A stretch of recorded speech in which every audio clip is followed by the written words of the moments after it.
everyone, and welcome back to Southeast Iowa Video Network's Community Profiles. I'm your host, Greta Clemens, and we are powered by KCTC. I'm excited to be back. I went on a little 2-week break there, so thank you, Matt, for filling in. I appreciate it.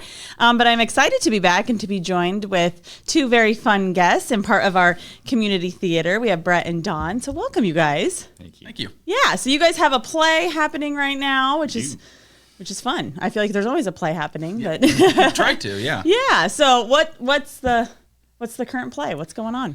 So we're putting on the Drowsy Chaperone. It's a musical. The way I've usually been describing it's kind of a show within a show within a show. I didn't realize it was a musical, I guess. So very cool. Okay. Yeah. The first plot point is that you end up in a guy's apartment. I mean, he's only known as Man in Chair. And he's talking about playing his favorite musical because he's feeling a little anxious, a little depressed, and he likes to put that on. And we find out more about him as the show goes on. The second show is the actual musical. His apartment turns into the set. People come out of his refrigerator, out of his coat closet. Bed rolls out with actors, all sorts of stuff.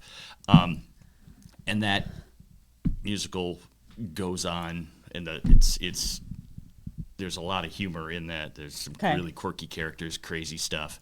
And then the third part of it is, as a theater nerd, he's spent all this time researching all the actors and actresses who were in the original play. So he drops in little kibitz lines about the personalities playing the characters in the show, and some of that stuff starts coming through. And wow. Yeah. It's a lot packed into about an hour and 45 I was going to say, how long is this show? This sounds like a long show, but it's actually a short one. It's only an hour 45. There's no intermission. Oh, okay. Just start. Good for you guys, yeah. It really doesn't feel like it. It goes very quickly. I always think that when I go to the shows, they just go so quick, but Yeah, backstage, I get done with my my big number. I play Adolfo in the show, and I get done with my big number, and I think, I got a few seconds, and then it's right on to the Here next I am thing. again. So we don't get a break, but it's nice too because it moves, and that's. And I only have one costume, so I don't got to worry about changing costumes. Nice. So that's fantastic from the actor's perspective. So you play Adolfo, is that what you said? Yes. And he's one of the main characters, or who is he? He is he's in the play within the play. He is a Latin Lothario who has been brought into. Nobody knows why he's there at the wedding. Just some European guy that showed up. Yeah, and he. Gets roped in by the producer who's trying to disrupt the wedding to seduce the bride, Ingenue, who's going to leave the producer's show, and everything's going to go haywire. It's as the Man in Chair says, it's a classic 20s setup for a musical, so classic plot, and hijinks ensue. And so, it's a lot of fun. It sounds fun. Yeah. So is it based out of somewhere, like a different country or anything? These are some strange names. Okay. Nope. Mine's the weirdest. Oh, okay. It's supposed to be a 1928 Broadway musical. Okay, so maybe that's why. Right. Okay. It's something that never exists. There's a lot of, like what Brett was saying, the musical plot is a wedding between a folly star and a rich guy at another... Not really sure. Mrs. Tottendale is the hostess, and we're not sure who she's related to. Probably the groom, but never really says that. Yeah. She's an older woman with some memory issues, which happen often. But she has her faithful servant underling to guide her through stuff. But so the wedding's trying to be broken up by the producer. He's being threatened by gangsters dressed as pastry chefs. Oh my God! This is we keep going, and I'm like, wait, what? That's actually a key line in the show. So it is. I mean, a lot of the stuff, like the gangster thing, is a direct nod to Kiss Me Kate. The whole wedding thing kind of happened. I mean, all these things are like classic old Broadway plot lines. Gotcha. That they just sort of folded them all together and made this crazy stuff. That's fun. So are you in the play? I am the director and conducting the orchestra. Okay, so I knew you did the music part, but I didn't know if you were directing it. Sounded like you were, so very cool. So you conduct the orchestra, which plays in the pit. In the pit. Is that right? Okay. We are down in the pit. Yep. I saw a picture of that. I was just looking at the Facebook before I came, and I'm like, I always wondered what it looked like down there. Yep, it's our little It's a music nice little bunker. homey in there. It is. That's not what I pictured it to look like. It is. We're kind of tight. There's 14 musicians down there. Okay, I was going to say, for those who don't know what the pit is, can you kind of explain what that is? It's a space that's under the front of the stage. There are, in the very front of our stage, there are about 6 plugs that we can pull up to open up the pit. And we can open up as much or as few as we need. Right now, we just have the middle one open. But I don't know. It runs the full length of the stage, and it's maybe about 15 feet from front to back. It's pretty tight. Yeah. So it can't be claustrophobic. No. The musicians get very friendly. It's kind of not an option. So yeah. So the pit plays the music the whole show. You don't have any recorded music playing. Okay. We do a little bit because at the very beginning, when he puts the record down, we actually have a recording with it. What it sounds. Had to put a recording together with a little bit of record hiss, and at one point his tea kettle goes off in the middle of it, and so as he's talking about the show, he starts off playing the record, and he's dancing around the record, and in the middle of the overture, the orchestra comes in, and we just take over. Yeah, I think that's really cool. Yeah, that plays the whole time, and that you're down there in that little. Yes, pit. there's not a lot of space between music. Is that a common thing in theater to have a pit and music playing out of? Yes. Okay. Yeah. Well, yeah. To me, it seems crazy, but it probably is normal. Hopefully, I mean, there are. I know in some high school situations they'll break it down. They'll do tracks. Yeah. Or break down the orchestra just like piano drums. We've been fortunate enough to have the space and the people, and we can do live music. Yeah, that's very cool. So who are some of the actors that they may see in the show?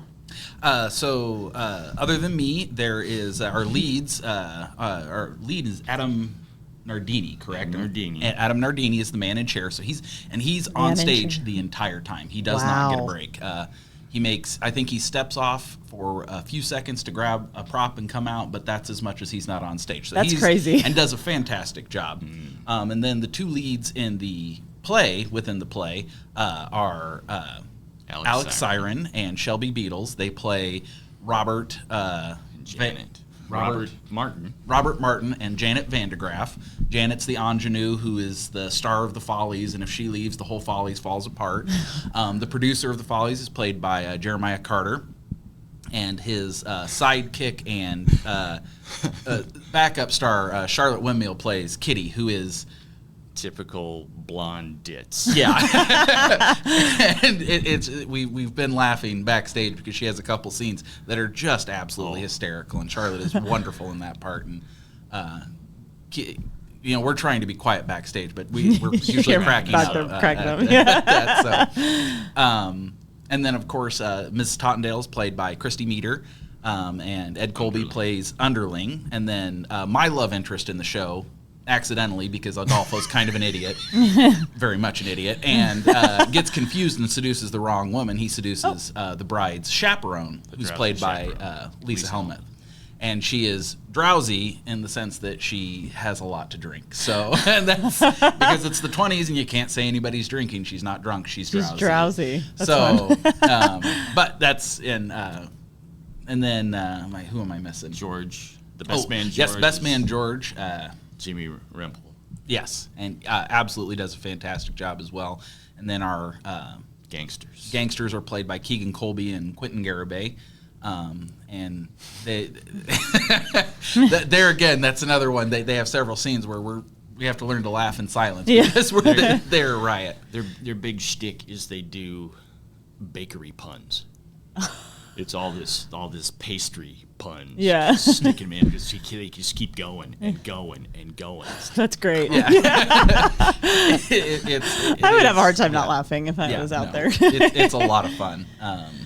And then I think Kelly Julesgaard plays our aviatrix, and just because they need to move and this is one of the jokes several times, they need to move the plot along, so they just add in characters like an aviatrix, and she appears twice in the show and just kind of is the beginning. shows up at the end with a plane. Yep. To just solve a plot problem, and that's it. So This sounds like a fun play. Yeah. it is.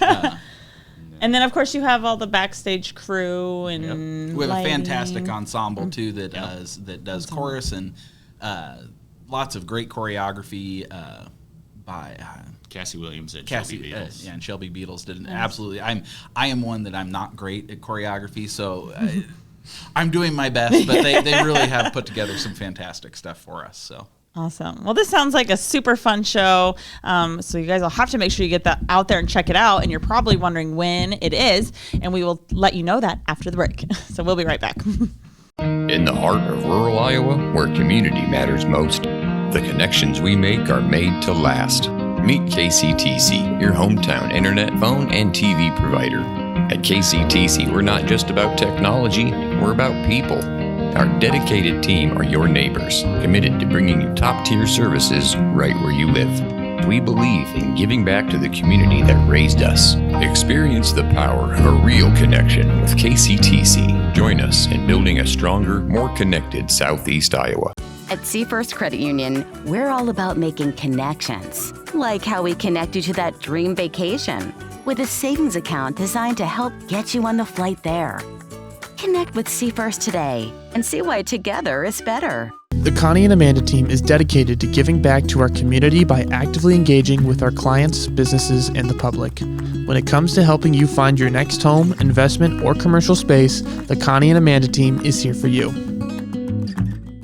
Bring the kids, share the memories, celebrate 75 years of traditions at the Midwest Old Threshers Reunion. Relive the magic of steam engines, antique cars, and trucks, tractors, gas engines, and horses. Whether it's your first visit or a cherished tradition, you'll enjoy the delicious foods, the thrill of an Old West shootout, and the excitement of nightly grandstand entertainment. For 75 years, this has been the place where memories are made at the 2025 Midwest Old Threshers Reunion, August 28th through September 1st in Mount Pleasant, Iowa. Visit oldthreshers.com for more details. At WCHC, our goal is to take great care of our patients and our staff. We are able to approach you, take care of your issues, but also give you a path, as far as referrals or treating you right then and there. Our role in the community is taking care of something that matters to everyone. It's their family and their health. More than you expect for your health care. Hey everyone, and welcome back to Community Profiles. I have been chatting with Brett and Dawn about the Drowsy Chaperone, which if you missed the first half, you need to go back and listen because it's a wild ride, it sounds like. And it sounds like a ton of fun and a lot of laughs and something you definitely should check out. But we haven't talked about when it is, where it is, and how much it costs. So let's go over the fine details of that. So we're at the Washington Community Center. We just closed our first weekend, so there's 3 more chances to come see us. Friday night, Saturday night, both shows start at 7:30, and Sunday afternoon at 2:30. Awesome. The 27, 28, 29. Tickets are available online, or you can get them at the door. It's $20 for adults, $15 for students. There is, just to put our disclaimer on there, we are putting a PG-13 on it. It's not a little kid show. There's a lot of innuendo, drinking jokes, as you heard from our Drowsy Chaperone. Yeah. It's not something a 5-year-old's going to come out and go, ooh. Oh, that was funny. Yeah. More questions than you probably want to answer. Yeah. The music is fun, and they could probably just kick back and not have any idea what's going on half the time. But just to put it out there so people know, it's not like it's filled with language or anything like that. But there are. Sure. It's the innuendo. Awesome. So Friday, Saturday, 7:30, Sunday, 2:30. So you can get a matinee if you want to. And like I said, it's a short show. It's about an hour 45, no intermission. No intermission. It's right through. No time for a snack. Yeah. There's a joke about that. So just come to the show and find out. Another joke, yeah. There's a couple jokes about that. And so you guys have already had a weekend. Mm-hmm. What was some of the feedback you guys got? It's all good. Yeah. Good. We're hearing all sorts of great things. We were talking just before recording. There's jokes that I have not picked up on yet. Because and just the audience laughs at something like, oh, that is funny. Yeah. And that happens in every show, but with this one it's kind of fun because with the pastry chefs, I know all the puns and all those bits, but then there's a bit at the end of the play that I didn't realize Man in Chair was doing until I caught it. And it's funny. It's really funny, and the audience hasn't picked up on it yet. So if you haven't seen the show, or even if you have seen the show, come and see if you can figure out what I'm talking about, because it's a good bit, and there's lots of stuff like that. So I just like Man in Chair. I like that. That's his name. That's making me laugh. Man in Chair. Yeah. Awesome. So now, I usually ask this: if you had to pick a character in real life that was similar to you, would it be your character? I know you're not in the play, or who would you pick? Man, I hope it's not my character. I was going to say, I'm going to guess it's not based on your description. Part of the fun of this is that this character is so not Brett. Yeah. But he's killing it. And it's hilarious. And just that you see him kind of going out there and doing this stuff. And if you know Brett, it's like, oh, wow. Oh, wow. Okay, cool. Yeah, it's been a ton of fun, and I work a lot with Lisa, and she's been great to work with, and just everybody. We've got a good cast. It's both a lot of the backstage crew is actually also parts of the cast, and they have picked up their jobs and done a good job, and it works out well because it fits into the kind of people in the cast moving things. Makes sense with the I was going to say, do you have a lot of moving? They're mostly dressed as servants. So when they put out pieces, it looks like the servants are setting things up, and it's got a nice little feel to it. And the cast has picked up that well. And awesome. Yeah. Well, that sounds like a ton of fun, and definitely something everybody should check out. Last weekend was a hot weekend. I'm probably going to be another hot weekend. So get inside the air conditioning Yes, there is air conditioning. If nothing else, we have that. Air conditioning. You can go in there and get some good laughs and stay cool. So awesome. Well, anything else you guys want to chat about? Come see the show. Yeah. This has been a really fun one. I've done the last couple musicals out at the community theater, and they're absolute ball every single time. But they're long. This one, it's nice and short. So if you're looking for something the quick evening, get home and get to bed, this is that one. So yeah, you guys' musicals are always amazing. So definitely something you don't want to miss. So make sure you get out there and check it out. Do you know what the next musical is that would be coming up? We'll take a long break over the summer. Okay. Of course, Fair. Sure. They'll be using the community theater, but then Blythe Spirit will be this fall. And I don't know the dates, but it's sometime in October. Okay. Yeah. Awesome. So you can look forward to that. But in the meantime, make sure you check out the Drowsy Chaperone. Check out Don Hughes directing and music and the pit music. And then check Brett out as Aldolfo. Oldolfo. I was going to call you Olaf. I guess all right. Don't know his name when you walk in the door. You will know it when you walk in. Yeah. Oh, awesome. Well, make sure you guys get out there and check it out. Sounds like it's going to be a ton of fun and lots of good laughs. So thank you guys for coming on, and I hope you guys break a leg in your last 3 shows. Otherwise, thank you guys for tuning in, and we will see you guys next week.